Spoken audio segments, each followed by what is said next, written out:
Hello पिला माने समस्ते केमिति अछ निश्चित भल थिबो।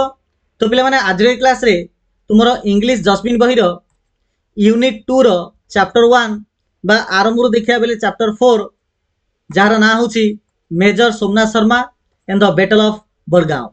तो पिला माने एही चैप्टर टाको आज रो वीडियो रे डिस्कस करबा। देखो पिले भारत इंग्रेज मानक ठारू स्वाधीनता प्राप्त कला 1947 मसिया अगस्त मास 15 तारिख रे। आउ ए समय रे भारत रु आउ गोटे देश भी अलग होईची मीन्स भारत दि भाग हो जाइए भारत एवं पाकिस्तान। भारत गोटे अविच्छेद्य अंग जाना होची जम्मू काश्मीर।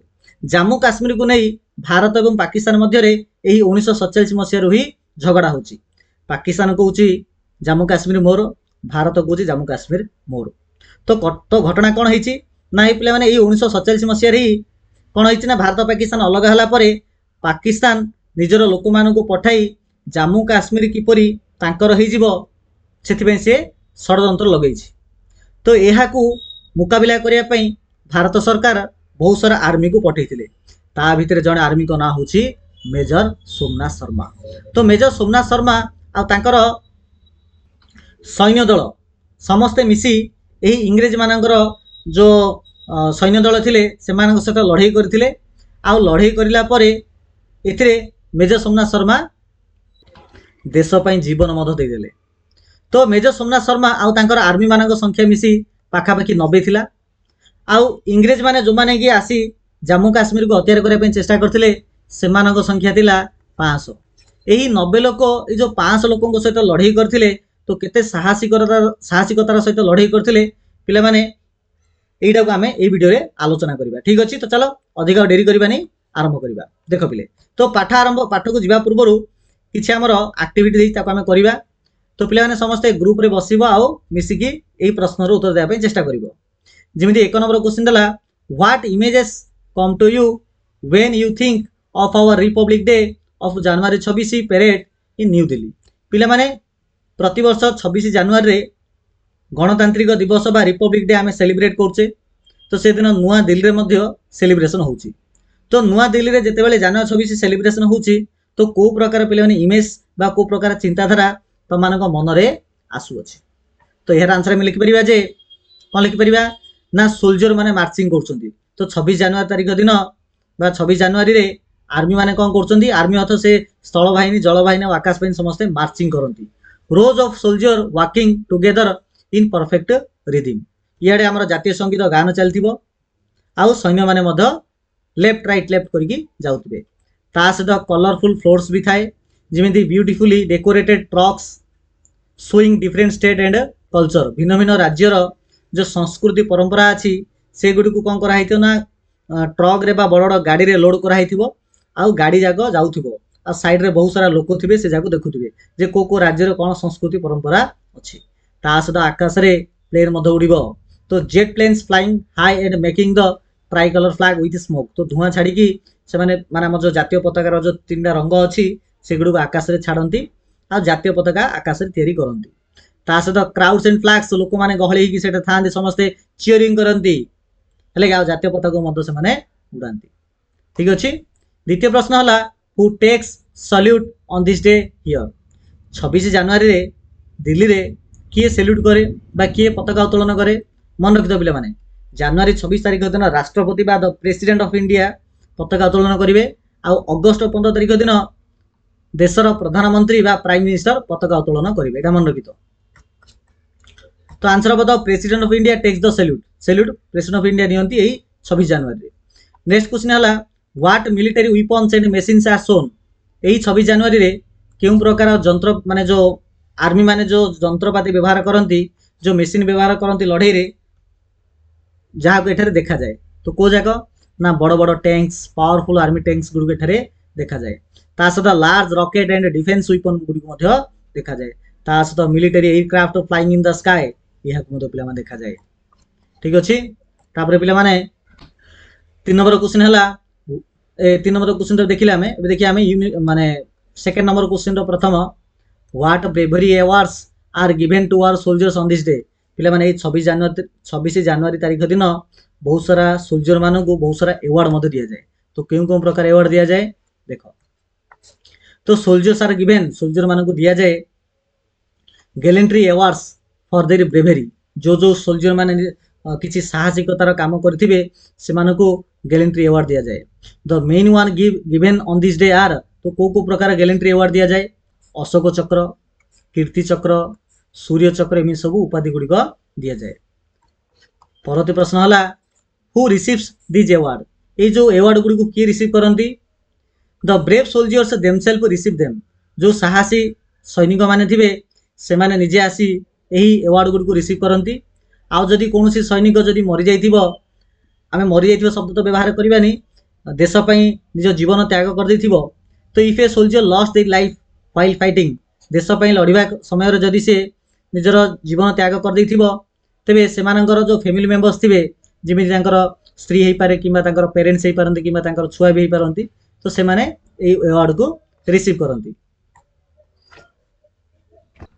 3 नंबर क्वेश्चन है पिला माने 3 नंबर क्वेश्चन है अच्छा can you recall any soldier from Odisha receiving any award for his great work in Indian army. अच्छा ओडिशा रो एमिति कोनोसी सोल्जर अछंती कि जे कि किछि महान कार्य पई ए प्रकार किछि अवार्ड रिसीव करथिबे तो हाँ अछंती पिला माने यस सुबेदार अजित कुमार प्रधान तो सुबेदार अजित कुमार प्रधान जे कि ओडिशा रो बिलोंग करंती से सूर्य चक्र पाइचंदी सूर्य चक्र उपाधि पाइचंदी for showing great bravery during his duty निज चाकरी समय रे बा निजर कर्तव्य समय रे से बहुत साहसिकतार काम करथिले तेणु तांको सूर्य चक्र उपाधि दिया जाइछि। 4 number question discuss the quality of a soldier soldier मानकर केउ प्रकार क्वालिटी रहबा दरकार तो सोल्जर माने निहाती रूपे साहसी हेबा दरकार they are not afraid to face danger to protect the country देश को सुरक्षा प्रदान करिया पई जदि आगरे जदि किछि विपद आसे तेबे विपद को डरिबा उचित नुहे मीन्स से माने साहस हेबाकू पड़िबो डिसिप्लिन रहया पड़िबो दे ऑलवेज फॉलो रूल्स सरकारंकर बा आर्मी रो जहा नियम कानून अछि जो रूल रेगुलेशन अछि जो ऑर्डर अछि ताकू से माने फॉलो करियाकू पड़िबो डिसिप्लिन रहया पड़िबो हार्ड वर्किंग कठिन परिश्रमी भी हेबाकू पड़िबो they can live and work in very tough places माने टफ प्लेसेस अर्थ होची माने खतरनाक जगह जिमिति कि हमर बराबृत अंचल हेई पारे किंबा पहाड़ी अंचल हेई पारे किंबा पूरा प्रबल गरम जगह भी हेई पारे जहाँ आम टफ प्लेसेस कहवा जो साधारण लोक बंचवाटा रहीबाटा बहुत मुस्किल अटे तो सेमितिया टफ जगह से माने रही पारंती आ काम करि पारंती तो कोल्ड माउंटेन्स किंबा हॉट डेजर्ट जगह तो हार्ड वर्किंग हेबा पड़िबो आउ टीम प्लेयर अर्थ मिलमिशी काम करिवार दक्षता तांको थिबा पड़िबो they love and support their fellow soldiers like family माने अन्य अन्य सैन्य मानक बा सोल्जर मानक एमाने निजर परिवार भलिया देखिया पड़िबो बेली काम ठीक से होई पारिबो। देखो बिले केते सुंदर भाव में 26 जनवरी दिन इन समस्ते पेरेड करती आउ लोक मैंने भी था चीयर अप करती पूरा सेलिब्रेट करती 26 जनवरी को ठीक अच्छे। चलो बर्तमान देखिए आम आमर मेजर सोमनाथ शर्मा विषय कौन विषय वस्तु अच्छे तो स्टार्टिंग रे पिला माने गोटे गीतटे लिखा जाइए मेरा देश रे मेरा देश हुआ रे रोशन ले कुर्बान किया तुझे है पे ये तन मन तो ये प्रकार गोटे गीतटे लिखा जाइए तापर पिला माने एडे 75तम आजादी का अमृत महोत्सव बोली गोटे लिखा जाइए जोटा कि आमर देशर सरकार द्वारा यहाँ अणा जाइए तो आंके होचने मेजर सोमनाथ शर्मा जे कि 1923 मसीह जन्मग्रहण करते आ 1947 मसीह मृत्युवरण करते तो आंको परमवीर चक्र उपाधि दि जाइए। अवश्य आंके तो ये जो एवार्डटा आंके तो निजे रिसीव कर नथिबे कहीं रिसीव आंके अलरेडी से मरी जाइछंती बा प्राण त्याग कर दैछंती तो आंकर फैमिली मेंबर्स परमवीर चक्र आंको पई रिसीव करछंती ठीक अछि। ए साइड रे पिला माने गोटे रेजिमेंट क्रेस्ट लेखा हला जहा को कहगला कुमान रेजिमेंट क्रेस्ट हेले कुमान रेजिमेंट क्रेस्ट तो आंके एही रेजिमेंट रो जने मेंबर थिले। चल आरंभ करिया हमर chapter this is a tribute to the valiant major Somnath Sharma India's first recipient of the Paramveer Chakra, whose name is etched in the annals of history. His bravery and sacrifice stand as a beacon of inspiration for generations. At every intersection of patriotism, whether through the National War Memorial, soul-stirring patriotic songs, books and stories, recounting act of valor or the celebration of Azadi का Amrit Mahotsav his memory is honoured. तो पिला माने चलो difficult word रो meaning आमे देखियो चेष्टा करिबा। तो पिला माने भेलिएंट रो अर्थ होची वीर बा साहसी, रेसिपिएंट रो अर्थ होची ग्रहिता बा प्राप्तकर्ता जे पाई थाए। अटैच्ड बेले कोन एटा देखो पिला माने अटैच्ड बोली गुड इंग्लिश वर्ड लिखा जाईची। तो अटैच रो अर्थ होची पिला माने खोदित बा स्थायी भाबे रहिबा। देखो बिले पत्थर रे जदी आमे खोली खोली के लेखिबा तो से जागा स्थायी भाबे रहिबो। जिनि आग काले राजा माने पत्थर रे खोली गिरी लेखा लेखि करथले, तो सेटा को अटैच्ड बोली आमे कहि परिबा। आ अनाल्स रो अर्थ हिस्ट्री बा इतिहास बोली मधे आमे कहि परिबा। आ बीकन रो अर्थ होची आलोकवर्ती बा प्रेरणार उत्स बोली कहिबा। तो एठारे कुआ गला जे this is a tribute to the valiant major Somnath Sharma. एहा होची एक ट्रिब्यूट अटे। पिले माने ट्रिब्यूट रो अर्थ होची श्रद्धांजलि। एहा एक श्रद्धांजलि अटे कहा पई ना भेलिएंट मेजर सोमनाथ शर्मा। मेजर सोमनाथ शर्मा तो अर्थ आमे जानले जणे हमर आर्मी अटंती, जणे सैनिक अटंती जे कि देश पई निज जीवन त्याग करछंती। भेलिएंट आर्मी अटंती कि आर्मी अटंती ना भेलिएंट। भेलिएंट अर्थ होची पिले माने साहसी। तो एही जो कहानी बा एही जो चैप्टर टी अछि मुख्यतः हमर श्रद्धांजलि दिया जाईची हमर साहसी मेजर सोमनाथ शर्मा को, जी कि भारतर प्रथम रेसिपेंट अटंती। रेसिपेंट अर्थ कोन पिले माने ना रेसिपेंट अर्थ होची ग्रहिता, अर्थात मेजर सोमनाथ शर्मा भारतर प्रथम ग्रहिता अटंती जे कि पाइछंती परम वीर चक्र। तो मन रखितो पिले माने आम भारतर प्रथम परमवीर चक्र सोमनाथ शर्मा पाइछंती। Whose name is attached. आउ एही मेजर सोमनाथ शर्मा नाम बा जहार नाम अटैच्ड अर्थ खोदित करी लेखा जाईची, जाहाकू समस्ते मन रखिबे आ जहा ना इतिहास रु केबे मद लिभिबो नाही in the annals of history. Annals of history अर्थ होची इतिहास। तो यही चैप्टर टी मुख्यतः श्रद्धांजलि दिया जाईची सेही महान वीर मेजर सोमनाथ शर्मा को, जे कि भारतर प्रथम परमवीर चक्र उपाधि पाइथिले आ जहार ना इतिहास बही रे स्वर्ण अक्षर लेखा जाईची। हिज ब्रेवेरी तांकर जो साहस, तांकर साहसिकता एंड सैक्रिफाइस, तांकर बलिदान, तांकर जो साहस आ तांकर जो बलिदान स्टैंड एज ए बीकन। पिलाने बीकन अर्थ कोन ना ए सोर्स ऑफ इंस्पिरेशन, अर्थात मेजर सोमनाथ शर्मा को ना को आधार करी बा तांका ना जेतले निया जाए तो समस्ते भाबंत जे मु सोमनाथ शर्मा को भलिया ही हेबी। तो तांके जने बीकन भलिया अटंती। तो हिज ब्रेवेरी तांकर साहसिकता आ तांकर जो बलिदान stand as a beacon of inspiration for generations. Generation अर्थ होची आगामी पीढ़ी। तो तांकर साहसिकता बलिदान आगामी पीढ़ी पई प्रेरणार एक आलोक वर्धित सदृश अटे। ठीक अछि। तो तांकर साहसिकता तांकर जो बलिदान अछि परवर्ती जो जेनरेशन आसीबे सेमानक पई उत्साहर गोटे बा प्रेरणार गोटे आलोक भलिया अटे। Eight every intersection of patriotism. Eight every intersection of patriotism अर्थात देश प्रेमर प्रत्येक मोड़े। ठीक अछि। तो पिला माने at every intersection of patriotism कहबार अर्थ होला जे देश प्रेमर प्रत्येक मोड़े weather through the national war memorial. तो ताहा जातीय युद्ध स्मारकी हो। पिला माने मन रखितो नेशनल वार मेमोरियल होची गोटे इमितिया जगह जेउठारे देश पई प्राण त्याग देइतिबा सही आर्मी मानकर किछि तांको मन रखिया पई बोली सेठारे सेमानक नाम सब लिखा जायछि नेशनल वार मेमोरियल रे। ठीक अछि ना। तो आम देशर जो कैपिटल अछि दिल्ली सेठारे नेशनल वार मेमोरियल अछि। तो एटे कुआ गला जे देश प्रेमर प्रत्येक मोड़े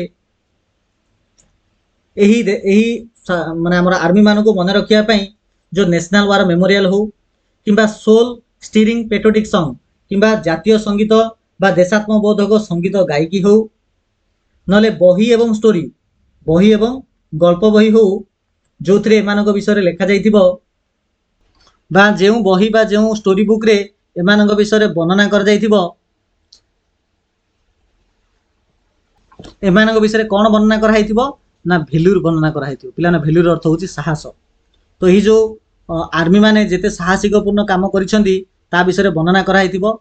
और दी सेलिब्रेशन ऑफ आजादी का अमृत महोत्सव किंबा आजादी का अमृत महोत्सव सेलिब्रेशन करिके हो हिज मेमोरी इज ऑनर्ड। तो हमर मेजर सोमनाथ शर्मांकर तांके जहाँ भी देश पई करिसंती से मेमोरी को आमे सबले सम्मान देबा। तो किमिति सम्मान देई परिबा नेशनल वार मेमोरियल को जाइकी हो किंबा देशात्मबोधक गीत गायकी हो किंबा बही किंबा स्टोरी बुक रे तांको विषय जो साहसिकपूर्ण जिनस लिखा जाइथिबो ताकू पढ़िकी हो किंबा आजादी का अमृत महोत्सव को सेलिब्रेट करिकी आमे तांको रेस्पेक्ट दी परिबा। तो major Somnath Sharma legacy of courage and devotion to the nation remains forever alive reminding us of the ultimate price paid for our freedom. तो पिला माने एठा जो लिगेसी आसिला लिगेसी रे अर्थ कोन पिला माने लिगेसी रे अर्थ हबो कीर्ति बा उत्तराधिकारी। बेजिन देख आम कहूचे जे आमर अणी जेजेबापा इमिदी काम करथिले आम जेजेबापा इमिदी काम करथिले आम बापा इमिदी करथिले तो सेटा को लिगेसी बोली कहा जाए। तो मेजर सोमनाथ शर्मा से लिगेसी तो मेजर सोमनाथ शर्मा जो लिगेसी अच्छी जो कीर्ति अच्छी कहार कीर्ति ना तांका पाखे जो साहसर कीर्ति कौन कहार कीर्ति साहसर कीर्ति। डिवोशन डिवोशन अर्थ होची निष्ठा कर्म है निष्ठा भाव में जब आम कम करवा सचोटतार सहित जब कम करवा ताको आम डिवोशन कहीपर। तो मेजर सोमनाथ शर्मा जो करेज जो डिवोशन तांकर जो साहस ता सहित जो निष्ठार जो कीर्ति रही क्या प्रति ना देश प्रति जहाँकि सबुबले अमर हो रही जदिओ से मरी जाते देशपाई प्राण त्याग करते जो साहस तांकर जो निष्ठार सह जो कीर्ति अच्छी जो लिगेसी अच्छी देशपाई जहाँ कर सबुबले बंची रहा आमको मन पकईब reminding us of the ultimate price paid for our freedom ताहा आमको मन पकईब जे आज आम जो स्वाधीनता पाइचे आम फ्रीली जेकोसी कम कर जुआड़े जापे ताहा आमको अति सहजरे मिल नाला केते केते लोक माने देशपाई जीवन देवा जो केते साक्रिफाइस करथिबा जो आम यही सुविधा ये फ्रीडम आम पाइचे। तो फ्रीडम आम माहालिया पाइने यह आमको मन पकईदब। The serene Kashmir valley in the shadows of the majestic Himalayas witnessed a tale of extraordinary heroism and sacrifice to protect the integrity of Indian border। तो पिला माने एठारे सीरीन पिला माने सीरीन अर्थ होची कोन सीरीन अर्थ होची हमर शांत सीरीन अर्थ होची शांत बा स्निग्ध ठीक अछि। द सीरीन काश्मीर वैली अर्थात जो आमर शांत शिष्ट काश्मीर उपत्यका अच्छी जहाँकि विराट बड़ जो हिमालय पर्वतमालार छाईरे तो विशाल हिमालय पर्वतमालार छायारे थिबा शांत काश्मीर उपत्यका रक्षा पाई रक्षा करने पाई एक असाधारण वीरत्व और बलिदानर कहानी प्रत्यक्ष करथिला ठीक अच्छे पे। तो हिमालय पर्वतमालार छाईरे बा तार पाददेश शांतपूर्वक जो काश्मीर उपत्यका रही अच्छी ताहा साक्षी अटे कहार साक्षी अटे कहार साक्षी अटे ना ए टेल ऑफ एक्स्ट्रा ऑर्डिनरी गोटे असाधारण हिरोइजम गोटे असाधारण जो वीरत्व आउ साक्रिफाइस टू प्रोटेक्ट आउ जो साक्रिफाइस जो बलिदान अच्छी जो त्याग अच्छी क्या प्रोटेक्ट करने ना देशर बॉर्डर को देशर सीमा को रक्षा करने। तो मुख्यतः पिला माने पूरा चैप्टरटा आमर एटा केवल काश्मीर सुरक्षा उपरे पर्यवेसित अटे। तो काश्मीर प्रोटेक्शन पाई तार सुरक्षा पाई आमर मेजर सोमनाथ शर्मा निज जीवन को त्याग कर दैछन्ति। द डे बिगान विथ तो जो आमर मेजर सोमनाथ शर्मा आउ पाकिस्तान लोक मान भितर जो लड़ई होता से लड़ई आरंभ होला। The day began with the silence of a cold November तो 1947 मसीहा नवेम्बर मासरे ही आरंभ होइछि हेले द डे बिगान अर्थात से जो लड़ई आरंभ होला से लड़ई आरंभ होला केबे आरंभ होला ना with the silence of a cold November साधारणतः नवेम्बर मासरे पिला माने शीत ऋतु चलते। तो आमर नीरव भरा है साइलेंस रथ नीरव भरा ठंडा नवेम्बर मासर सकाळ डन अर्थ सकाळ रु आरंभ होला एवं शेष होला with the echoes of courage that served as an inspiration for generation to come. अर्थात दिनटी नवेम्बर मासर एक शीतल भोर नीरवता सहित आरंभ होइतिला किंतु यार समाप्ति है यार एंड है पिला माने साहसर सही प्रतिध्वनि सहित पिला माने इकोस रथ होची प्रतिध्वनि करेज रथ होची साहस। तो साहसर प्रतिध्वनि सहित जहाँ आगामी पीढ़ी पाई जहाँ की next generation pi Prerna साजिला।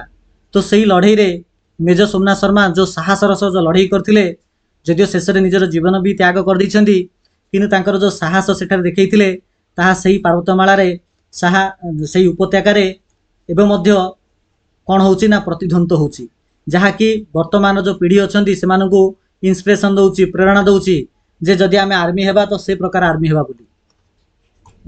This is the story of major Somnath Sharma. यह मेजर सोमनाथ शर्मा गोटे स्टोरी अटे। इन द ब्रेव मैन ता सहित तांकर जो लोक माने थिले तांको अंडर जो आर्मी माने थिले जहाँ को एठारे द ब्रेव मैन बोली कुआ गला। तो this is the story of major Somnath Sharma and the brave man that he led on a mission to protect the Srinagar airport from falling into the hands of a guerrilla force train and begged by Pakistan. तो कथा कौन होइतिला आम जो जम्मू काश्मीर थिला से जम्मू काश्मीर पिला माने श्रीनगर बोली गोटे जगाटी अच्छी सेठारे गोटे एयरपोर्ट अच्छी। तो से श्रीनगर एयरपोर्ट को पाकिस्तान कौन करथिला ना ताको हत्यार करने पे चेष्टा करथिला। सेथिबाई से तार निजर किछि लोकों को पठेला जो माने कि गोरिल्ला फोर्स रे पारंगम थिले। गोरिल्ला फोर्स बोले कौन लुचि छपिगिरी आउ स्थानीय पहाड़ पर्वत नदी झरणा को आधार करी से लड़ाई करते से गोरिल्ला फोर्स कहुए। तो पाकिस्तान गोरिल्ला फोर्स पठेइथिला श्रीनगर को श्रीनगर और तार एयरपोर्ट को निज अधीन को नेबापी।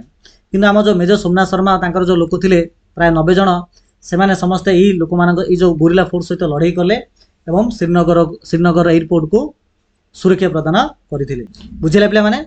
तो मेजर सोमनाथ शर्मा जी लोक थे साहसी लोक थे दैट ही जहाँ को कि निजे मेजर सोमनाथ शर्मा लीड करते से गोटे मिशन रे गले श्रीनगर एयरपोर्ट रो प्रोटेक्शन पाए from falling into the hands of a gorilla forces. तो गोरिल्ला फोर्सेस हाथरू जो मैंने ट्रेन थे से सुरक्षा प्रदान करने आउ से गोरिल्ला फोर्स को पाकिस्तान द्वारा साहाय्य करा जाउतला। This is a story of how यहाँ हूँ इमितिका स्टोरी जो 90 जन लोक ये 90 जन लोक मेजर सोमनाथ शर्मा लोक अटंती जो मैंने कि फॉइल कर देइथिले पिला माने फॉइल बेले कौन नष्ट करदेबा।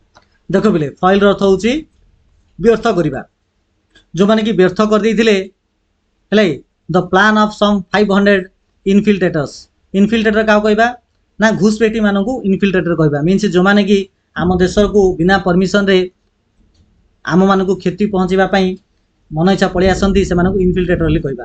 तो पाखापाखि पाकिस्तान 500 लोक को पठेइथिला।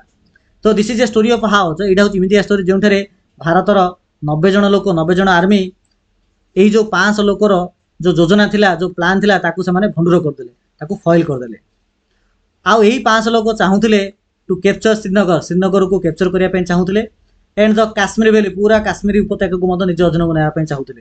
ता सहित से डेलीवर करिया चाहूले a blow to newly independent India है कि माने स्वाधीन भारत रू पूरा काश्मीर एरिया को अलगा करदेवाई पाकिस्तान लोक ने पाकिस्तान लोक ने पाकिस्तान आर्मी माने पाकिस्तान ए प्रकार योजना करिथिला।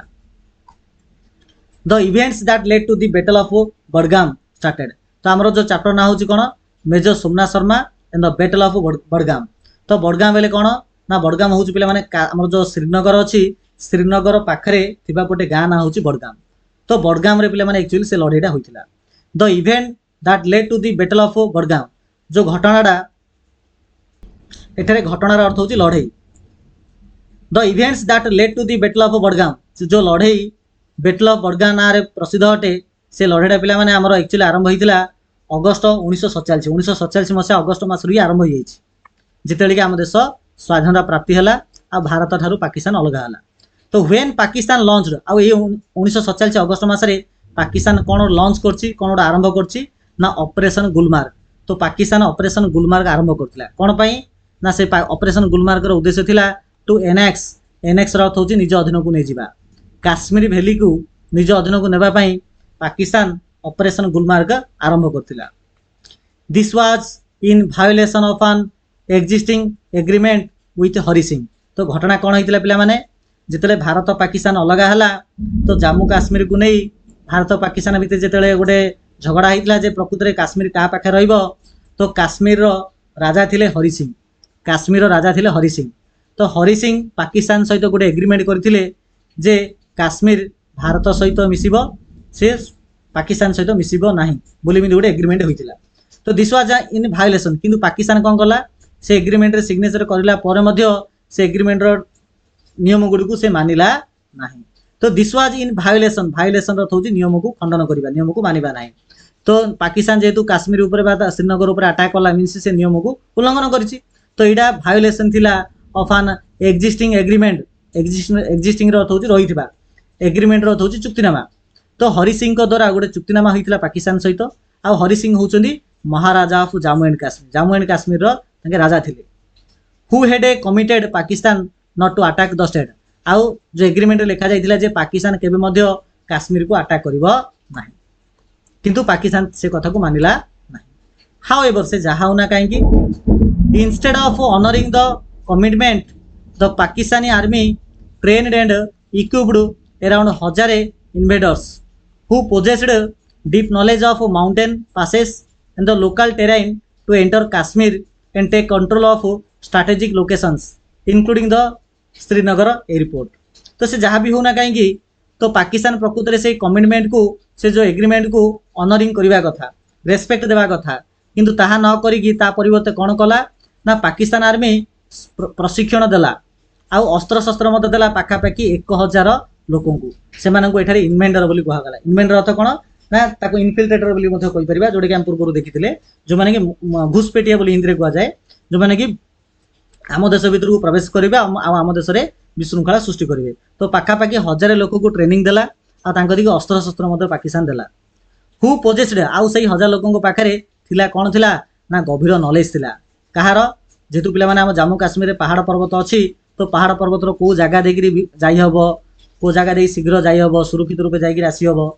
तो ए प्रकार नॉलेज से 1000 लोगों को पाखरे थिला। तो डीप नॉलेज थिला माउंटेन पासेस जो पर्वतांचल गुड़िकर जो रास्ता गुड़िक थिला बा पर्वत पथर जो रास्ता थिला ता विषय जणा थिला। द लोकल टेरेन ता सहित स्थानीय अंचल विषय में से गभीर ज्ञान थिला।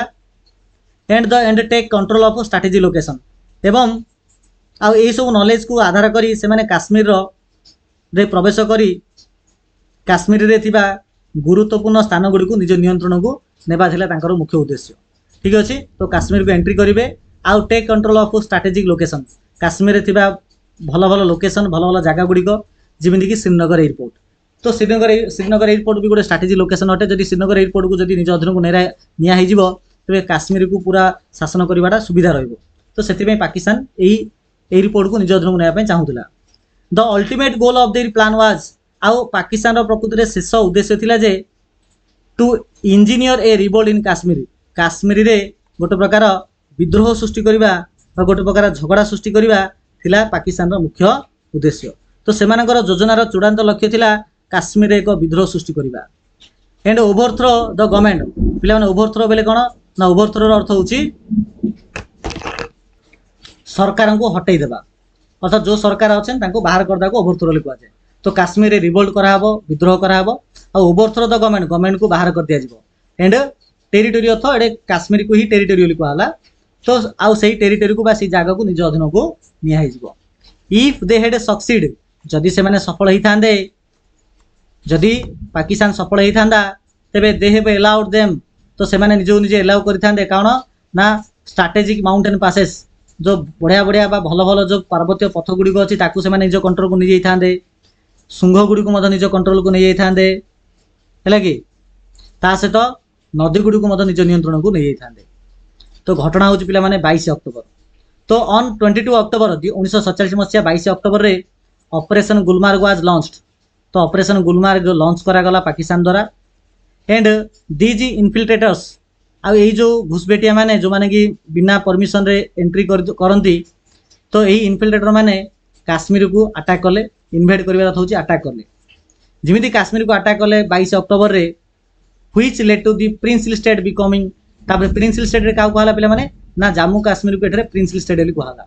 ठीक अच्छे, तो जमी पाकिस्तान अटैक कर से हरि सिंह आउ पाकिस्तान भितर जो एग्रीमेंट होता ताको से उल्लंघन कले। तो सांगे सांगे हरि सिंह कौन कले ना पूरा काश्मीर को भारत को हैंड ओवर करदे। तो काश्मीर बर्तमान भारतर गोटे पार्ट हो गला केबे ना 26 अक्टोबर 1947 मसीह। तो 26 अक्टोबर रे आमर जम्मू काश्मीर पूरा भारतर गोटे अविच्छेद्य अंग हो गला। जी भारतर अविच्छेद्य अंग हो गला तो जम्मू काश्मीर प्रोटेक्शन करवा भारत सरकार दायित्व अटे।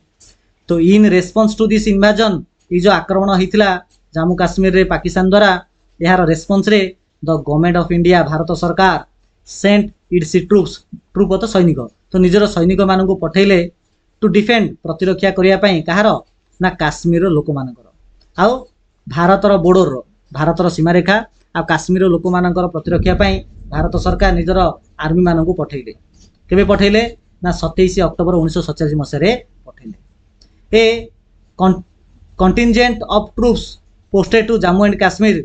तो जम्मू एंड काश्मीर ऑलरेडी जो ट्रूप थिले से मानू कौन करागला ना एयर लिफ्ट करागला। एयर लिफ्ट अर्थ हूँ हेलिकप्टर बा एरोप्लेन रे बसैकरी से निगला कौड़ी ना श्रीनगर निगला। अच्छा कौन पाई जम्मू काश्मीर श्रीनगर से निगला एरोप्लेन रे कि रास्ता नाला कि ना। द लैंड रूट जो लैंड रूट थिला माने पाठानकोट देकरी जम्मू काश्मीर रु पाठानकोट होकर श्रीनगर जबार थिला किंतु पाठानकोट जगह रास्ता भल कंडीशन रे नथिला। तो जेहेतु भल कंडीशन नथिला तेणु गोटे ही माध्यम थिला एरोप्लेन बा हेलिकप्टर रे जिबाड़ा। तो भारत सरकार एयर लिफ्ट माध्यम रे जम्मू काश्मीर रु श्रीनगर को पठेले तांकर सैन्य दल को। घटना हला 31 अक्टोबर आसिला। तो 31 अक्टोबर रे कुमान बोली गोटे रेजिमेंट थिला। से कुमान रेजिमेंट रो 4th बाटालियन कुमान रेजिमेंट रो 4 नंबर बाटालियन रो डी बोली गोटे कंपनी थिला। तो D company of the 4th battalion of Kuman regiment. बुझला पिला माने। तो कुमान रेजिमेंट रो 4th बाटालियन रो डी जो कंपनी थिला। तो 31 अक्टोबर रे जो डी कंपनी जहा कि का अंडर रे थिला ना मेजर सोमनाथ शर्मा का अंडर थिला। Under the command of major Somnath Sharma was also flown into Srinagar. तो मेजर सोमनाथ शर्मा का अंडर जो डी कंपनी थिला से 90 जन सदस्य थिले 90 जन लोक थिले सोमनाथ शर्मा का अंडर। तो यही डी कंपनी को पठागला मध्य श्रीनगर को was also flown into Srinagar. At that time से समय रे major Somnath Sharma left hand जितेबाला major Somnath Sharma D company को पठागला श्रीनगर को 31 अक्टोबर 1947 मसीह से समय सोमनाथ शर्मा लेफ्ट हैंड तांकर जो बाम हाथ थिला से प्लास्टर लगाई मीन्स तांकर बाम हाथ भांगी जाइतिला आउ प्लास्टर लगाई। तथापि से इनसिस्ट कले से इच्छा कले से आग्रह प्रकाश कले कौन आग्रह प्रकाश कले ना से जीवे लड़ाई करने को on being with his company while in combat. Combat अर्थ हूँ लड़ाई करवा। तो से लड़ाई करवा फील्ड को तांको आर्मी मानक सहित से जीवे बोली से इनसिस्ट कले से इच्छा प्रकट कले। ठीक अच्छे। ही न्यू ये ही अर्थ हूँ Somnath Sharma. He knew that this mission would be very challenging and told his senior officers. तो मेजर सोमनाथ शर्मा जानी थे जे यही जो मिशन अच्छी माने पाकिस्तान सहित जो लड़ाई करवा आ श्रीनगर को प्रोटेक्ट करवा यहाँ तांका पाई गोटे बड़ चैलेंज अटे बड़ माने बहुत बड़ कष्टदायक अटे। तथापि से निजर उपरिस्थ सैन्य माने सीनियर ऑफिसर को से कहउछंती कौन कहउछंती major Somnath Sharma I know my men मु मोर लोक मानक जाने बेटर देन एनीवन एल्स। अन्य मानक अपेक्षा मु मोर जो लोक माने अछंती जो 90 जन अछंती एमानकु मु बहुत भल भाबरे जाने। And if they are going into action जदि सेमाने जिवे लड़ाई करिया पे एक्शन रथ होची लड़ाई करिवा सेमाने जदि जिवे लड़ाई करिया पे they are not going in without me मो बिना सेमाने जिवे नाही। अर्थात सेमाने लड़ाई करिया को जिवे मीन्स मु मध्य जिवी। अर्थात मेजर सोमनाथ शर्मा चाहि थांदे तो से कहिथिले से मते माने तांकर सीनियर ऑफिसर तांको मना कर दी थांदा। अवश्य सीनियर ऑफिसर तो निज आडू से मना करथिले सोमनाथ शर्मा को जिबा सेठी जिबा पई तांको मना करथिले। तथापि आंके कहले जे जदि मो आर्मी मोर दल जीवे लड़ाई करिया पई तबे मु मध्य जीवी मो बिना से माने लड़ाई करिवे नाही। एई जो शब्द तांकर जो थिला जहा कि हाईलाइट करथुला his commitment to his men तांकर सैन्य दलक प्रति तांकर जो कमिटमेंट अच्छी जे तम मानक पछरे मु सब बळ अछि ए जो कमिटमेंट अछि एटा हाईलाइट करथुला। आ देश पई मते जो कमिटमेंट अछि जे आमे आवश्यक पड़े जो जीवन सेना दे देबा किंतु पछघुंचा देबा नाही। तो देशभक्ति मते एथुरु तांकर धरा पड़ुछि। Before their arrival in Srinagar, there had been unfounded rumors of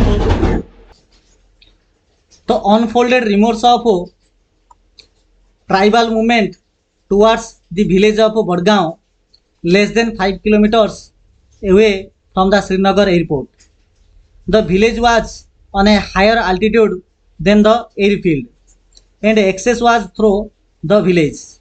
Hence, it was important for Indian force to retain control of the area in order to protect troops and facilitate supplies arriving via air. पिलाने यार अर्थला देख कौन बुझे चेष्टा कर मनकर यहाँ हूँ पिला माने आमर श्रीनगर एयरपोर्ट मुझे एसए बोल लिखि दूसरी यहाँ हूँ श्रीनगर एयरपोर्ट है आउ यहाँ हूँ पिला माने आर्मी माने रोथिबा जगह। आर्मी माने जदि श्रीनगर जीवार अच्छी तेरे मझे गोटे छोटिया गाँव पड़ुची से गाँव ना है बड़गाँव। से गाँव ना हूँ पे बड़गाँव। तो आर्मी मैंने जदि श्रीनगर जीवार अच्छी तेज यही बड़गाँ देकर ही जावाक पड़ो। तो बिफोर दी एराइवल इन श्रीनगर ये जो डी कंपानी श्रीनगर जिते गला ता पूर्वर देर हेड बीन अनफाउंडेड अर्थ हूँ not based on regional fact माने गोटे अंधविश्वास टाइप जहाँ को आम भित्तिहीन बोली कहबा माने जार कौन सत्यासत्य नथिबो। तो बिफोर दी एराइवल इन श्रीनगर तो श्रीनगर पहुँचवा पूर्वर देर हेड बीन अनफाउंडेड अर्थ गोटे भित्तिहीन गोटे रिमर अर्थ कौन पिला माने जो कथार सत्यासत्य किसी न। तो अनफाउंडेड अर्थ जहाँ पिला माने रिमर अर्थ भी था। तो गोटे भित्तिहीन गोटे कथा गोटे स्प्रेड हो गला जे ट्राइबल मूवमेंट चलती माने आदिवासी श्रेणी लोक मैंने आंदोलन कर। तो ये डी कंपानी श्रीनगर पहुँचा पूर्वर गोटे भित्तिहीन कथा गोटे चारिटे स्प्रेड है जे सेठारे ट्राइबल मूवमेंट चलती towards the village of Badgaon. तो बड़गाँव जो गाँ अच्छी सेठारे गोटे ट्राइबल मूवमेंट चलती आ ये बड़गाँटा पिला माने जो श्रीनगर थिला ये श्रीनगर ठारू मात्र 5 किलोमीटर भितर लेस देन 5 किलोमीटर। तो श्रीनगर एयरपोर्ट आ बड़गाँव जो गाँटा भितर मात्र 5 किलोमीटर और कम पड़ो। तो लेस देन 5 किलोमीटर थिला ए from the Srinagar airport. The village was on a आ पिला ने जो बड़गाँव गाँटा थिला श्रीनगर एयरपोर्ट ठारू और अधिक हाइट रे थिला माने बड़गाँवटा अधिक हाइट रे अच्छी श्रीनगर एयरपोर्टा कम हाइट रे अच्छी इमिति थिला। The village was on a higher altitude अर्थ हूँ उच्चरे तो अधिक उच्चरे थिला का तुलना रे ना एयरफील्ड बा जो आमर जो श्रीनगर एयरपोर्ट अच्छी ता तुलना रे। And access was through the village आउ जदि आमको श्रीनगर एयरपोर्ट जीवार अच्छी बेले गाँ देकर ही जावाक पड़ो। हेन्स इट वाज इम्पोर्टाट से बहुत गुरुत्वपूर्ण थिला इंडियन फोर्स भारतीय सैनिक मानी to retain control of the area. ये जो आमर बड़गाँव अच्छे बड़गाँव को कंट्रोल करवा भारतीय आर्मी निहाती आवश्यक था जहाँद्वारा कि भारतर जो ट्रुप अच्छी जो आर्मी अच्छी से इजिली पहुँच पार and facilitate supply arriving the भाया एयर आ परवर्ती समय जहाँ भी किसी से खाଇବା व्यवस्था हो कि आमर जो आमर अस्त्र शस्त्र मेसीन गन पहुँचवा हो सुविधा हो पारे जदि बड़गाँव को निज कंट्रोल रखा जाई पारे। In reality the enemy had started arriving in Badgaon कि वास्तव में कौन होती जो एनिमी अर्थ हूँ शत्रु मैंने जो इनफिल्ट्रेटर मानू माने पाकिस्तान जो मानू पठेइथिला भारत में आक्रमण करने बोली से एनिमी बोली कहला। तो enemy had started arriving in Badgaon actually कौन होती बहुत दिन आगु से बड़गाँव गाँव को माने जो इनफिल्ट्रेटर माने बा इन्वेंटर माने ऑलरेडी आसिक पहुँच जाते किमिति ना इन स्मॉल ग्रुप्स छोट छोट ग्रुप बड़ बड़ ग्रुप होगी आसिल तो धरा पड़ छोट छोट 5 जन 10 जन 5 जन 10 जन होकर ऑलरेडी आसिक से बड़गाँव गाँव थे in small groups to avoid detection जमी कहीं जानीपर ना डिटेक्शन करें ना से मैंने छोट छोट ग्रुप होकर प्राय 500 जन अल्प अल्प पिला अल्प अल्प लोक होकर 500 जन आसिक ऑलरेडी से बड़गाँव में अच्छा। घटना हूँ 3 नवेम्बर 1947। तो 1947 मसीहा 3 नवेम्बर में सेवेराल कंपानीज ये कंपानी बेले आर्मी मान को ही कहुई जिन D company major Somnath Sharma हूँ डी कंपानी हूँ ना जो 90 जन थे। तो इमितार पिला बहुत गुटे कंपानी अच्छा तो ये कंपानी अर्थ कल कारखाना ना आर्मी दल को ही कंपानी कहुई। तो बहुत सारा company including major Somnath Sharma से डी कंपानी जो major Somnath Sharma D company भी वेयर सेंट टू पेट्रोलिंग। तो बहुत सारा कंपानी को पठागला पेट्रोलिंग करने अर्थ देखापी काले से गाँव में किसी डिस्टर्बांस होची कि ना बाहर आसिक अच्छा कि चेक करने बोली पेट्रोलिंग कहवा। तो patrolling and assess emerging threats in and around the village. तो से बड़गाँव गाँ पाखापाखि जब किसी डिस्टर्बांस काले हो काले बाहर लोक आसिक अच्छा कि ना हराण कर तो ये जिन को पेट्रोलिंग करने बोली इंडियन आर्मी मान को पठा जाइथिला। थ्रू आउट द डे दिन सारा द वैली वाज इरिली साइलेंट। पिला माने इरिल अर्थ हूँ भयानक भाव में शांत बा रहस्यमय। तो दिन सारा से जो आमर काश्मीर जो उपत्यका थिला बा से जो गाँ अंचल थिला पूरा एकदम शांत शिष्ट थिला माने सत्य जमी किसी भी डिस्टर्बांस ना। एराउंड आफ्टरनून जितेबाला अपराह्न समय आसला बेले घंटे 2टा पर समय आसला द कंपानीज वेर ऑर्डर से कंपानी गुड़ी को ऑर्डर दिगला जे से माने से गाँव रिटर्न हूँ गोटे पर गोटे रिटर्न होकर आर्मी कैंप को आसतु बोली सूचना दिगला। D company with 90 soldiers. तो डी कंपानी जो 90 जन थे से आसबार जेहेतु सर्वा लास्ट थे दे वेर एक्सपेक्टेड यह अनुमान करा जे से 2टा सुधा माने अपराह्न 2टा सुधा से रिटर्न करें बोली। व्हेन द एनिमी जितेबाला एनिमी अर्थ पाकिस्तान लोक मैंने पाकिस्तान आर्मी बोली आम कहीपर अवश्य पाकिस्तान एक्जाक्ट आर्मी ना तो पाकिस्तान आर्मी जो मानक ट्रेनिंग देकर भारत को पठे से एनिमी बोली कहला जो माना कि ट्राइबल गोरिल्ला इन्वेडर बोली कह तो when the enemy under the command of the Pakistani army Pakistan army command रे जो मैंने काम करते से माने देखिले सत देखिले जे ओनली ए स्मॉल ग्रुप गोटे छोटिया ग्रुप इतना से 90 जन को छोटिया कहीं से संख्या थी 500 एमान डी कंपनी हूँ मेजर सोमनाथ शर्मा कंपानी सदस्य संख्या हूँ 90 तो 90टा निहत 500 जन आगे छोट ग्रुप लगे तो only small group of Indian soldiers were left behind in Badgam तो बड़गांव में मात्र 90 जन अच्छा बोली यही जो एनिमी मैंने देखा पाइले ताके कौन कले ना अटैक करने लगे से भाविले 90 जन कौन करदे इमती चुटकी बदले आम मारदे बोली से भाभी दे अटैक देम से अटैक कले 500 जन अटैक कले 90 जन ठीक इमेजिन कर पिला माने गोटे पटे 90 अच्छे आर पटे 500 अच्छा को प्रकार लड़ाई चलती देरी इनिशियल अटैक ये जो 500 जन जो एनिमी माने जो शत्रु थे से माने अटैक कले like the initial attack was made with stiff resistance by major Somnath and his men तो जिते 5 जन हठात अटैक कले तो मेजर सोमनाथ शर्मा और जो सैनिक मैंने यहाँ ठीक भाव में विरोध कर स्टीफ रेजिस्टेंस देखी पार्टी मीनस ये मेजर सोमनाथ शर्मा जीति बोले आम कह तथापि मेजर सोमनाथ शर्मा अत्यधिक खुशी हो जाना however major Somnath Sharma जहाँ होना कहीं मेजर सोमनाथ शर्मा करेक्टली सठिक भाव में भिजुआलाइज कर अनुमान कर जे first attack was just a distraction जे प्रथम जो अटैक थिला यही जो इन्वेडर मान द्वारा यहाँ गोटे डिस्ट्रैक्शन थिला माने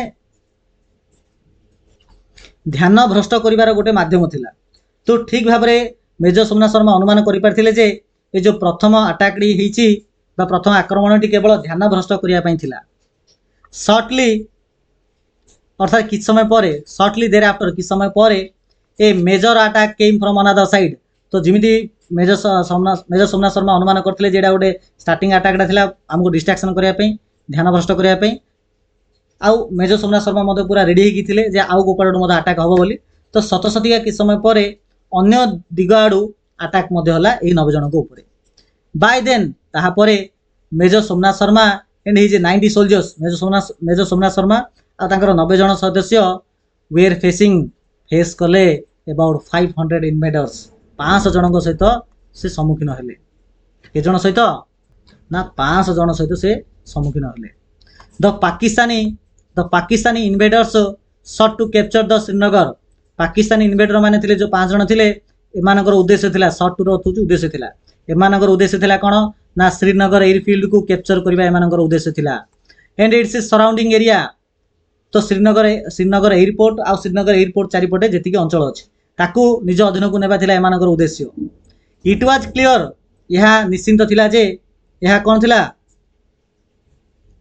यह निश्चिंत थिला जे major Somnath Sharma that defending Srinagar town तो मेजर सोमनाथ शर्मा यह क्लियर थिला जे श्रीनगर टाउन को से रक्षा करेंगे एयरफील्ड को रक्षा करेंगे वाइडर भैली से जो विराट बड़ जो उपत्यका अच्छी रक्षा करवा गुर्थोर रक्षा करवा यहाँ डिफिकल्ट अटे कहीं से संख्या मात्र 90 अटे आउ से पाखे एत बड़ बड़ बोधे अस्त्र शस्त्र भी नाला तेणु मेजर सोमनाथ शर्मा यहाँ जानी जदि से गोटे थर रे श्रीनगर को प्रोटेक्शन करेंगे एयरफील्ड को प्रोटेक्शन करेंगे भैली को प्रोटेक्शन करेंगे तेज संभव यहाँ ना तो was India difficult until reinforcement arrived जो पर्यंत अन्य आर्मी दल आसिक एम सहयोग न करी से पर्यंत आके एकुटिया 90 जन को आधार करी सबू जाक सुरक्षा प्रदान करेंगे ना यहाँ भी भल भाव जानी आफ्टर एक्सेसिंग द सिचुएसन ए परिस्थिति को अनुध्यान कलापर एक्सेस करापर ही रिक्वेस्टेड एयर स्ट्राइक से जो माने अन्य आर्मी मान सहित कथा जो माध्यम था जहाँ वकी टकी कहे तो से रिक्वेस्ट स्ट्राइक कर बोले आकाश मार्ग अटैक कर बोली से अनुरोध करते निजर आर्मी मानक he bravely laid out ground panels to guide the aircraft towards their target देख बोले एरोप्लेन मनकर आसब तले बोमा पकड़ापी बोली जहाँ एयर स्ट्राइक में कहवा सी जान किमिति जे विरोधी दल किए आउ भारतर आर्मी किए तो कन्फ्यूजन हम ना तो मेजर सोमनाथ शर्मा कौन कले आंकर 90 जन जोड़े थिले से जगह ग्राउंड रे कौन कले ना गोटे चिन्ह करदे तो he bravely laid out ground panel तो ग्राउंड रे किसी गोटे पैनल भाया किसी गोटे डायग्राम कले जहाँद्वारा कि उपरे जो एयरक्राफ्ट थिला सी जानीपाला जे हाँ यहाँ हूँ आम लोक हाँ आर साइडटा विरोध लोक तो तापर अटैक कर to guide the aircraft towards the target the aerial attacks were successful तो मेजर सोमनाथ शर्मा जो एरियल अटैकटा एकदम सक्सेसफुल है माने विरोधी को जाकर से अटैक कला इन hitting the tribal इनवेडर्स Etah tribal invader क्या कहुई ना से इनफिल्ट्रेटर मान जो मैंने कि पाकिस्तान द्वारा भारत को आसी तो से पड़ा बट दे स्टिल तो से भर किसी जन मरी थे तथापि से संख्या और बहुत अधिका अच्छे but they still outnumber अर्थ हूँ बहुत अत्यधिक but they still outnumber D company by almost 7 to 1 एवं डी कंपानी आर्मी संख्या से बहुत कम थिला माने से 7 जन को आंकर जड़े इमिति पड़ूला विरोधी दलर 7 जन रु डी कंपानी जड़े तो 7 रे 1 पड़ूला the attack on the positions occupied by major Somnath men continued यह परे विरोधी दल मध्य मेजर सोमनाथ शर्मा जो एरिया रे थिले से एरिया रे से स्थान उपरे विरोधी दल मध्य अटैक करिछि the attack on the positions occupied by major Somnath men's continued तो मेजर सोमनाथ शर्मा लोक मैंने जो जगह थिले ता उपरे विरोधी माने मध्य अटैक करिसंती vastly outnumbered and facing devastating fire major Somnath Sharma and his men stood resolute तो भास्टली आउट नंबर जदिओ डी कंपानी सैन्य संख्या बहुत कम थिला तो संख्यारे बहुत कम थाई मध्य फेसिंग डिवास्टेटिंग फायर एटे फायर अर्थ निया ना फायर अर्थ हूँ गुली वर्षण जो से मैंने गुली फायर करते से गुली फायर करते फायर कहुई तो एम संख्या बहुत कम थाई मध्य भयंकर गुली वर्षार सम्मुखीन हुई फेसिंग डिवास्टेटिंग फायर फेस करते सम्मुखीन होते प्रबल गुली वर्षार सम्मुखीन हुई मेजर सोमनाथ शर्मा और लोक मैंने पूरा प्रबल गुली वर्षार सम्मुखीन होते तथापि एमाने रिसोलेट सहित ठिया होते रिसोलेटर अर्थ हूँ डिटरमिनेशन सहित दृढ़ आउ अटल हुई एमाने ठिया होते डरी नथिले द एयर वाज थिक जो वायुमंडल थिला बहुत मोटा ही होता कौन साउंड रे ना गन फायर एमाने गुली मारुले से गुली मारुले ये गुली परस्पर मारामारी रे इतने प्रबल साउंड बाहर जे एयर पूरा थिक होता and the cries of battle युद्धभूमि पूरा कांदुला ए समय मेजर सोमनाथ शर्मा वॉइस तथापि यही मध्य यही गुली वर्षण समय माने प्रबल गुड़ी बाजुला साउंड पूरा प्रदूषण होता इतिमध्य मेजर सोमनाथ शर्मा जो वॉइस थिला cut through the chaos urging his men to fight with tenacity and valour तथापि मेजर सोमनाथ शर्मा चित्कार करी निजर आर्मी निजर सैन्य मानकर आत्मबल बढ़ाऊले आउ कहते जे आमे से पर्यंत लड़ाई करवा आमे दृढ़तार सहित लड़ाई करवा आत्मविश्वास सह लड़ाई करवा बोली से कहते डिस्पाइट हेवी काजुआलिटी ये भितर बहुत काजुआलिटी हो गलानी अर्थात बहुत गुड़े लोक मरीगले शहीद हो गले 90 जन रु बहुत किसी शहीद होती 500 रु बहुत जन मृत्युवरण कर तो डिस्पाइट हेवी काजुआलिटी अर्थ हूँ मरवा मृत्युवरण करवा तो आंकर अर्थ हूँ मेजर सोमनाथ शर्मा 90 जन भितर किसी जन काजुआलिटी होती हिज ओन इंजुरी आउ निजे मेजर सोमनाथ शर्मा को इंजुरी हो गलानी माड़ है तो तथापि मेजर सोमनाथ शर्मा डिस्प्लेड देखते अनपार्लर्ड ब्रेवेरी अनपार्लर अर्थात अतुलनीय बा अद्भुतपूर्व तो एमान तो मेजर सोमनाथ शर्मा को माड़ हेले बहुत लोक मरी जाते से साहसर सह दंभर सह से लड़ाई कर जो साहस देखी अतुलनीय अटे ही मूव्ड फियरलेसली से बिना डर फियरलेसली तो डर बिना डर से बिना डर से जो युद्ध फिल्ड भितर एपट सेपट होते थ्रो द बैटलफिल्ड से बैटलफिल्ड रे से एपट सेपट होते डायरेक्टिंग फायर निजर सैन्य मान कहते एपटे गुली मार सेपटे गुली मार एमती डायरेक्ट करते कास्ट the filling magazines for his gunners magazine बेले कौन मैगजीन अर्थ हूँ माने देख जो आर्मी वाला माने जो गन धरी से गन रे गुली मारे गुली मारला परे कौन होची ना गुली सरीगला थे रिलोड कराऊँच से रिलोड को पे मैगजीन कहुए तो फिलिंग मैगजीन्स तो मैगजीन अर्थ हूँ गुली थी गोटे पार्ट जहाँ कि बंदूक भितर लगा जाए तो filling magazines for his gunners तो निजर आर्मी मानक से मैगजीन को लोड करते एंड एनकरेज करते लोक मान जे से माने जमा भी डरवे ना से ग्राउंड रे ही रही लड़ाई करेंगे देख पिले किमिति लड़ाई करते देख इमिति गन धरिकी एमती लड़ाई करते तो एमाने एपट लड़ाई करते सेपट साइड से लड़ाई करुवे एमती लड़ाई होता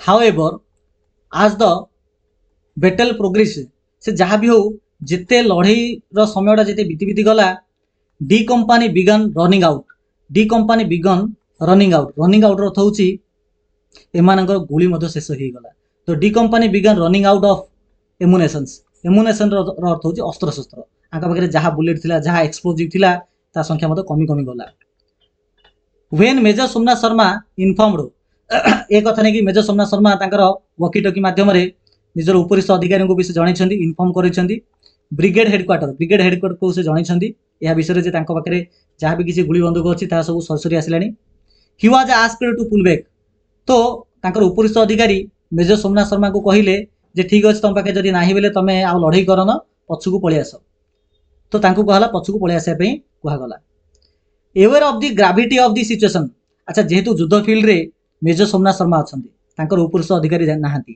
तेणु एक्चुअली ग्राउंड रे कौन होउछि तार केते गुरुत्वता अछि केते सिवियरिटी अछि ताहा मेजर सोमनाथ शर्मा ही जानथिले तो aware of the gravity of the situation बा से परिस्थिति को देखिकी मेजर सोमनाथ शर्मा रेस्पोंड करिले कहिले विथ द वर्ड्स देखो कौन कहिछन देखो the enemy is only 50 yards sir मोर जो आमर जो शत्रु अछंती से आम ठारू आमे जेउंटी ठिया हिचु ताडू मात्र 50 गज दूर रे अछंती वी वेर हेविली आउटनंबर्ड आम संख्या मत कमी कमी गलानी से आम ठारू बहुत अधिक संख्यार अछंती आम संख्या मत कमी कमी गलानी we are under devastating fire आमे वर्तमान लड़ाई करुछु आमे भयंकर गुली वर्षार सम्मुखीन होउछु I shall not withdraw an inch but will fight to the last man in the last round तो मेजर सोमनाथ शर्मा कहिले तांको पुलिस अधिकारी को जे शत्रु आम ठारू मात्र 50 गज दूर रे अछंती आम मानक संख्या मत बहुत कमी कमी गलानी सेमाने आम ठारू बहुत अधिक संख्यार अछंती आमे भयंकर गुली वर्षार सम्मुखीन होउछु मु 1 इंच मध्य पछकु हटिबी नाही I shall not withdraw an inch 1 inch मध्य पछकु हटिबी नाही तांकर अधिकारी कौन कहते ना पछकु पलाओ आ लड़ ना कि आंके कहले जे मु 1 इंच मध्य लड़ी पछकु घुंचबी नाही बट विल फाइट लड़ाई करी से पर्यंत लड़ाई करी जो पर्यंत मो दलर शेष लोक अच्छी इन द लास्ट राउंड आउ गुली रे बंदूक रे शेष गुली थिबा पर्यंत आउ शेष सैनिक थिबा पर्यंत मु लड़ाई करी तो ये प्रकार से वीरतार सह कहिथिले just a few minutes later एतिकी कहिवार किछ समय परे when he was crouched in a trench ही अर्थ होची मेजर सोमनाथ शर्मा तो जेतेबेले मेजर सोमनाथ शर्मा क्रॉच्ड अर्थ होची आंठेकी बसिबा ट्रेंच अर्थ होची पिलाने गात तुम देखिथिबो जे आर्मी माने जो लड़ाई फील्ड रे कोन होची ना आर्मी माने गोटे गात करिकी से भितर लुचिकी रुहंती आ मुंडो टेकी गुली मारती ताको ट्रेंच लिखा जाए बा गात कुआ जाए तो से गात रे जेतेबेले मेजर सोमनाथ शर्मा माने आंठेकी थिले next to a machine gun माने तांका पाखे गोटे मेसिन गन थिला मेसिन गन पाखे जन ऑपरेटर भी थिला आउ आंके ता पाखे रही ताको हेल्प करथले से गन को लोड करिया रे ताको हेल्प करथले हिज पोजीशन वाज हिट तो मेजर सोमनाथ शर्मा जो ट्रेंच भितर जो आंठेकी थिले से जगह रे गोटे हिट हला बेले आसिकी गोटे बाजिला कोन ना मोटार सेल रथ होची बोमा आंके जेउंटी थिले सेडी आसी गोटे बोमाडे पड़ला आउ किलिंग हिम इंस्टेंटली तो सांगे सांगे मेजर सोमनाथ शर्मा सेडे ही मरी गले सेडे ही मृत्युवरण करते तो बर्तमान देखो जेतिक लोक अच्छन तांकर लीडर मरी गले डिस्पाइट लूजिंग देयर मेजर जदियो निज मेजर को हरिला परे मध्य faced with the overwhelming numerical superiority of the enemy the heroic action of the late major Somnath Sharma motivated his men to hold on to their position for over 6 more hours before being overrun by the enemy कहिबार अर्थला जे निज major को हरेबा एवं शत्रुंक विपुल संख्या blur सम्मुखीन हेबा सत्वे स्वर्गत major Somnath Sharma वीरत्वपूर्ण कार्य तांको सैनिक मानंकु शत्रु मानक द्वारा परास्त हेबा पूर्व आहुरी 6 घंटार अधिक समय पर्यंत निज स्थान को जगी रखा अनुप्राणित करथिला तो जेहेतु तांकर मेजर मरी जाइथिले किंतु साहसर सह मरीथिले ए जिनछडा तांकर लोक माने देखिथिले सेति से माने पूरा डरिले से माने डरी नाहांती से माने एडा नेगिरी खातिर करनाहांती जे सेमानक संख्या बा नंबर जो देखाबो सेमानक संख्या बहुत कम अटे अर्थात शत्रु मानक संख्या बहुत सुपरिटी अटे सुपरियोरिटी अटे मीन से संख्या बहुत अधिक अटे एम संख्या बहुत कम अटे तथापि एमाने हिरोइक एक्शन देखते जदिव मेजर सोमनाथ शर्मा मृत्युवरण कर मोटिवेटेड होती आउ निज पोजिशन रे पूरा अटकी रही आउ विरोधी मान सहित लड़ाई करापाखि आगामी 6 घंटा पर्यंत तो मेजर सोमनाथ शर्मा जब जो मरिले आहरी 6 घंटा पर्यंत लड़ाई चलती जहाद्वारा शत्रु को से अटकई रखिपारी their brave resistance provided time for reinforcement to arrive तो जिमिति मेजर सोमनाथ शर्मा जो लोक मैंने थे से जो 6 घंटा धरी अटकई देले यह द्वारा भारत सरकार को समय मिलगला निजर आर्मी मान को पठाइबा रेइनफोर्समेंट करने द ब्रेव रेजिस्टेंस तो मेजर सोमनाथ शर्मा लोक मैंने जो रेजिस्टेंस देखेले जो विरोध देखेले ये जिन टाइम प्रोवाइड कला जहाद्वारा कि रेइनफोर्समेंट आसीपर including flying in soldiers from the Punjab regiment तो काश्मीर पाखे पंजाब बोली गोटे राज्य अच्छी तो पंजाब रेजिमेंट रे किसी आर्मी थे से आकाश मार्ग में निगला श्रीनगर को तो 6 घंटा जो समय मिलला ए पड़े the heroic deeds of major Somnath and his men thoroughly demotivated the enemy तो मेजर सोमनाथ शर्मा आउ तांकर लोक मैंने जो साहसिकर साहसर जो लड़ाई करते अवश्य एमती मैंने लड़ाई करेंगे बोली पाकिस्तान लोक मैंने भावी नथिले केबे से भावुला 90 जन कौन अच्छी गोटे अधघंटे भितर आम मारिदेव बोली कि एमाने जो एत समय से झिकी झिकी नेले एत दीर्घ समय लगेदेले यहाँ शत्रु जानी नथिले तो हिरोइक डिड्स जो हिरो भाया जो कम करुले मेजर सोमनाथ शर्मा और लोक मैंने ये जिनसा पाकिस्तान जो ट्राइबल इन्वेडर थे से डिमोटिवेट करदेला से डिमोटिवेट करदेला आउ कजिंग मोर देन आ पाखापाखि 300 कैजुअलिटी एमानकर 90 जन मृत्युवरण कला आसी पाखापाखि 300 जन मरी आउ से 300 भितर तांकर लीडर अच्छा जमी 90 भितर आंकर लीडर थिले तांकर लीडर को आंके मार देइछंती in many significant way D company sacrifice तो ये प्रकार डी कंपनी समस्ते देशपाई शहीद होती तो इन मेनी सिग्निफिकेंट वे तो विभिन्न प्रकार डी कंपनी जो सैक्रिफाइस रहा आ मेजर सोमनाथ जो लीडरशिप थिला जहाँकि श्रीनगर को बंचईदेला जदि एमाने एति समय लड़ी न था जदि पछघुंचा दे था हुए तो से श्रीनगर को निज अधीन को नहीं था आउ हुए तो श्रीनगर जब से अधीन को पड़ता हुए तो काश्मीर अधीन को पड़ता किंतु मेजर सोमनाथ शर्मा जो डी कंपनी थी जो 90 जन मेम्बर थे एम साहसिकता पूर्ण कार्य जो श्रीनगर से अबल को गला ना कि काश्मीर से अधीन है ना the 4 Kumaon battalion was awarded तो ये जो मेजर सोमनाथ शर्मा और लोक मान एवार्ड दिगला द बैटल ऑफ ऑनर तो श्रीनगर रे एका जो डी कंपनी थिला मेजर सोमनाथ शर्मा 90 जन को said he battle of honour दिगला major Somnath lay down his life for the nation तो मेजर सोमनाथ शर्मा देशपाई निजर जीवन त्याग करदे एट द एज ऑफ 24 मात्र 24 वर्ष बयस फॉर दिस एक्ट ऑफ कन्सिपिशियस ब्रेवेरी तो पे मैंने कन्सिपिशियस अर्थ कौन ना कन्सिपिशियस अर्थ हूँ नोटिसेबल जहाँ को अनुध्यान कर तो फॉर दिस एक्ट ऑफ कन्सिपिशियस ब्रेवेरी तो मात्र 24 वर्ष बयस मेजर सोमनाथ शर्मा देशपाई जो जीवन त्याग करदे तो यहाँ गोटे देखा योग्य अटे तो यही प्रकार जो देखा योग्य साहसी मेजर सोमनाथ शर्मा को एवार्ड दिगला परम वीर चक्र जहाँ आम पीवीसी उपाधि बोली कहवा दिगला his citation reflect his heroism citation बोले कौन ना गोटे प्रमाण पत्र जमीन यहाँ हूँ पे प्रमाण पत्र यहाँ हूँ पे साइटेशन तो मेजर सोमनाथ शर्मा को दिया माने मिनिस्टर ऑफ डिफेन्स द्वारा दिया साइटेशन अटे जो थे हिरोइजम कथा लिखा जाइथिबो हि साइटेशन रिफ्लेक्ट हिज हिरोइजम तांका पाखरे को जो वीरत्व ता सहित पेट्रोटिज्म देशप्रेम आउ साहस विषय लिखा जाइछि आउ major Somnath Sharma the first recipient अटंती प्रथम पाइथिया व्यक्ति अटंती परमवीर चक्र एवार्डेड पोस्थुमेसली लगी पोस्थुमेसली बोले कौन ना मरिला पर जो उपाधि दि जाए ताको पोस्थुमेसली एवार्ड बोली कहा जाए तो तांको तो निश्चित तांके तो शहीद होला पर ही परिवार लोक दिखाई जो पीवीसी एवार्डटा तो यहाँ पोस्थुमेसली एवार्ड बोली कहा जाय परिबो for gallantry and supreme sacrifice देशपाई जो से महान त्याग करिसेंती से सम्मान रक्षा करने अवार्ड दि जाइए तो major Somnath Sharma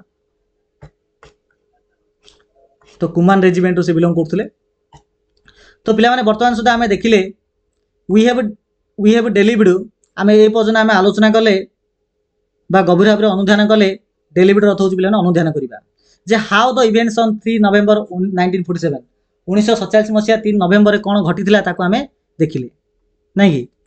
eat is also worth knowing ଏହା ମଧ୍ୟ ଜାଣିବା ନିହାତି ଆବଶ୍ୟକ ଅଟେ ବା ମୂଲ୍ୟବାନ ଅଟେ more about the early life of major Somnath. ତ ମେଜର ସୋମନାଥ ଶର୍ମାଙ୍କର ତାଙ୍କର ଯେଉଁ ବ୍ୟକ୍ତିଗତ ଜୀବନ ବା ତାଙ୍କର ଯେଉଁ ପିଲାଦିନର ଜୀବନ ଅଛି ତାହା ଜାଣିବାଟା ମଧ୍ୟ ଗୁରୁତ୍ୱପୂର୍ଣ୍ଣ ଅଟେ।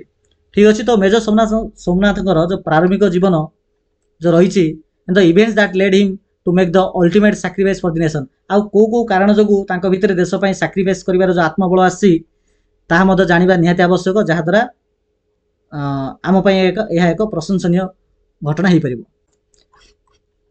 ତ ବର୍ତ୍ତମାନ ଦେଖିବା ମେଜର ସୋମନାଥ ଶର୍ମାଙ୍କର ପିଲାଦିନର କଥା। ବୋର୍ନ ଅନ୍ 31 ଜାନୁଆରୀ 1943 1923 ମସିହା 31 ଜାନୁଆରୀରେ ମେଜର ସୋମନାଥ ଶର୍ମା ଜନ୍ମଗ୍ରହଣ କରିଥିଲେ କେଉଁଠି ନା picturesque town of Dadh in Kangra Himachal Pradesh. ତ ହିମାଚଳ ପ୍ରଦେଶର କାଙ୍ଗାରା ନାମକ ଜାଗାର ହେଲା ଦାଦ୍ ନାମକ ଜାଗାରେ ସେ ଜନ୍ମଗ୍ରହଣ କରିଥିଲେ। ପିକ୍ଚର୍ସ କ୍ୟୁର ଅର୍ଥ କ'ଣ? ପିକ୍ଚର୍ସ କ୍ୟୁର ଅର୍ଥ ହେଉଛି ମନୋରମ ବା ସୁନ୍ଦର। ତ ତାଙ୍କର ଯେଉଁ ଦଦ୍ ନାମକ ଯେଉଁ ଟାଉନଟା ଥିଲା ସେ ଟାଉନଟା ଦେଖିବାକୁ ମଧ୍ୟ ବହୁତ ସୁନ୍ଦର ଥିଲା। ତ picturesque town of Dadh in Kangra Himachal ପ୍ରଦେଶରେ ଜନ୍ମଗ୍ରହଣ କରିଥିଲେ। ଆଉ Somnath Sharma belonged to a family with a rich military legacy. ସେ ଯେଉଁ ପରିବାରରୁ ବିଲଙ୍ଗ କରୁଥିଲେ ସେ ପରିବାର ମଧ୍ୟ ମିଲିଟାରୀ ପରିବାର ଥିଲା। ମିନ୍ସ ତାଙ୍କର ବାପା ମାନେ ତାଙ୍କର ପୂର୍ବଜମାନେ ମଧ୍ୟ ଆର୍ମିରେ ଥିଲେ। ତ ଲିଗେସିର ଅର୍ଥ ହେଉଛି ପିଲାମାନେ କୀର୍ତ୍ତି ବୋଲି କହିବା। ତ ତାଙ୍କର ବାପା ଆର୍ମିରେ ଥିଲେ, ତାଙ୍କ ବାପା ବି ଆର୍ମିରେ ଥିବେ, ତ ସେଇଟା ହେଉଛି ତାଙ୍କର ଲିଗେସି। ତ a family with a rich military legacy. His father Somnath ଶର୍ମାଙ୍କର ବାପାଙ୍କର ନାଁ ହେଉଛି ମେଜର ଜେନେରାଲ ଅମରନାଥ ଶର୍ମା। ତ ତାଙ୍କର ବାପା ମଧ୍ୟ ଜଣେ ଆର୍ମି ଅଟନ୍ତି, ମେଜର ଜେନେରାଲ ଅମରନାଥ ଶର୍ମା ଅଟେ। ହେଡ୍ ସର୍ଭଡ୍ ଯିଏକି ସର୍ଭ କରିଥିଲେ ବା ଦେଶକୁ ସେବା ଯୋଗାଇଥିଲେ ୱିଥ୍ ଡିଷ୍ଟିଂସନ୍ ମାନେ ବହୁତ ନିଷ୍ଠାର ସହିତ ଦେଶକୁ ସେ ସେବା ଯୋଗାଇଛନ୍ତି ବା ଗୌରବର ସହ ସେ ଦେଶକୁ ସେବା ଯୋଗାଇଛନ୍ତି। Young Somnath was also deeply ଇନ୍ସପାୟାର୍ଡ।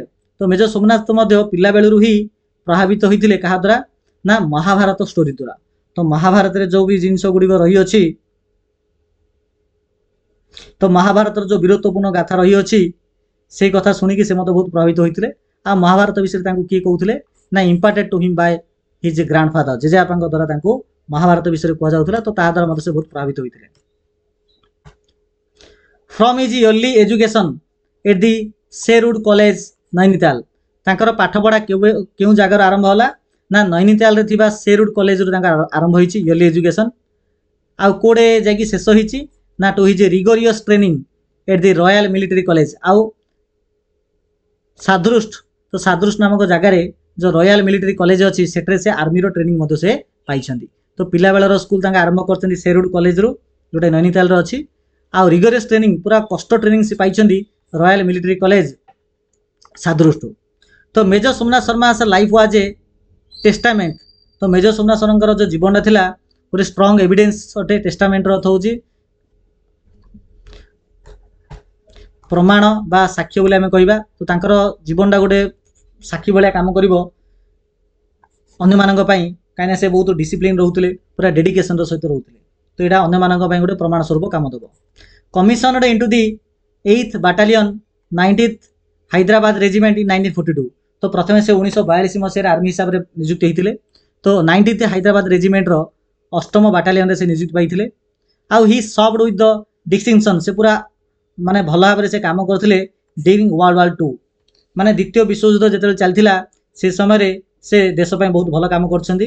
In the Arakan campaign in Burma. ତ ବର୍ମାର ଆରକାନ କ୍ୟାମ୍ପେନିଂରେ ସେ ଦେଶ ପାଇଁ ଲଢ଼େଇ କରିଛନ୍ତି। ଆଉ earning mentions in despatches for his bravery. ନିଜର ସାହସପୂର୍ଣ୍ଣ କାମ ପାଇଁ ସେ ବହୁତ ପ୍ରଶଂସା ମଧ୍ୟ ପାଇଛନ୍ତି। However it was during the Indo Pakistan war of 1947 and 1948। ଆଉ 1947-48 ମସିହା ମଧ୍ୟରେ 1947-48ରେ ଯେଉଁ ଭାରତ ପାକିସ୍ତାନ ଯୁଦ୍ଧ ସମୟରେ particularly in the battle of Badgam ଆଉ ସ୍ପେଶିଆଲି ବଡ଼ଗାଁव ନାମକ ଯେଉଁ ଲଢ଼େଇରେ that the legacy of Major Somnath Sharma was truly forged। ଫର୍ଜ ଅର୍ଥ କ'ଣ? ଫର୍ଜ ଅର୍ଥ ହେଉଛି ପିଲାମାନେ ଗଠିତ ହେବା ବା ଦୃଢ଼ ହେବା। ଅବଶ୍ୟ ଯେତେବେଳେ ବର୍ମାରେ ସେ ଲଢ଼େଇ କରିଥିଲେ ସେଥିରେ ତାଙ୍କୁ ତ ପ୍ରଶଂସା ମିଳିଥିଲା, କିନ୍ତୁ 1947-48 ମସିହା ଯେତେବେଳେ ଭାରତ ପାକିସ୍ତାନକୁ ଆଧାର କରି ବ୍ୟାଟଲ୍ ଅଫ୍ ବଡ଼ଗାଁव ଯେଉଁ ହେଇଥିଲା ସେଥିରେ ତାଙ୍କର ଯେଉଁ ଲିଗେସି ଥିଲା ତାଙ୍କର ଯେଉଁ କୀର୍ତ୍ତି ଥିଲା ତାହା ଆହୁରି ବହୁତ ଅଧିକ ଉପରକୁ ଯାଇଥିଲା ବା ଦୃଢ଼ ହୋଇଥିଲା ବୋଲି ଆମେ କହିପାରିବା। The life and sacrifice of major Somnath Sharma embody the highest ideals of duty honour and patriotism. Major Somnath Sharma जो जीवन मेजर सोमनाथ शर्मा जो जीवन अच्छी जो जो लाइफ अच्छी ता सहित जो बलिदान अच्छी जो सैक्रिफाइस अच्छी ताहा तो मेजर सोमनाथ शर्मा जो जीवन अच्छी जो बलिदान अच्छी जहाँकि बुझाई थाए इम्बोडी करि थाए हाईएस्ट आइडियल्स ऑफ ड्यूटी जे से केते कर्तव्यवान अटंती केते सम्माननीय अटंती आउ देशभक्ति तांका पाखरे केते भर्ती अच्छी ताहा तांकर जीवनी आ तांकर बलिदान धरा पड़े। He has been a source of inspiration से इंस्पिरेशन रो से एग्जांपल अटंती बा प्रेरणार उत्स भी अटंती। तो he has been a source of inspiration for soldier and citizens like. तो केवल आर्मी मानक पई ही से केवल प्रेरणार उत्स नुहंती नागरिक मानक पई मध्ये से प्रेरणार उत्स अटंती। मोस्ट इंपोर्टेंटली सबुठ गुरुत्वपूर्ण कथा हला his story is a reminder of the sacrifice made by countless men and women in defense for the motherland and highlights the profound sense of duty that inspired them। सबुठारु गुरुत्वपूर्ण कथा होची तांको कहानी मातृभूमिर रक्षा पाई अगणित नरनारीक द्वारा दिया जाइथिबा बलिदान को मने पकाई दिए एवं सेमानकु अनुप्राणित करिथिबा गभीर कर्तव्यबोध को मध दर्शाई थाए।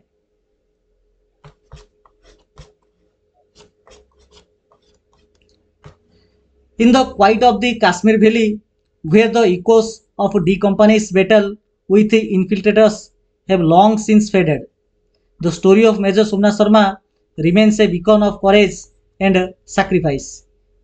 Quiet रथ होची पिलाने शांत।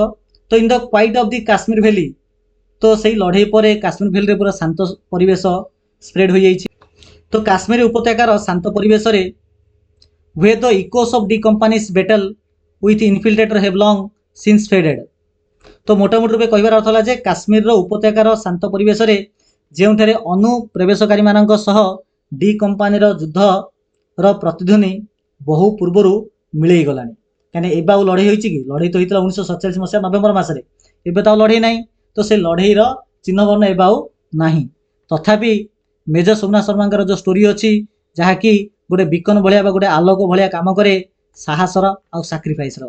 तो अन्य माने जेतेबेले मेजर सोमनाथ शर्मा विषय में पढ़ती तो देशभक्ति से भितर भी आसी जाए आवश्यक पड़े देश सैक्रिफाइस करिवार मनोबल मध्य से मन में आसी जाए। हिज भेलोर एनस्यूड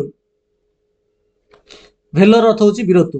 हिज भेलोर एनस्यूड तांकर जो वीरत्व अच्छी ताहा यह सुनिश्चित करे जे the tricolour would continue माने हमर जो जातीय पताकार जो 3टा रंग अच्छी पिला माने बा जातीय पताका बोली आम कहीपर that the tricolour would continue to fly जातीय पताका सब उड़ू।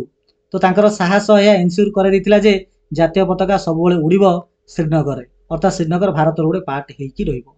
His name is forever attached तांकर नाम सब शून्य अक्षर लिखा जिवो golden page of India's military history. भारतर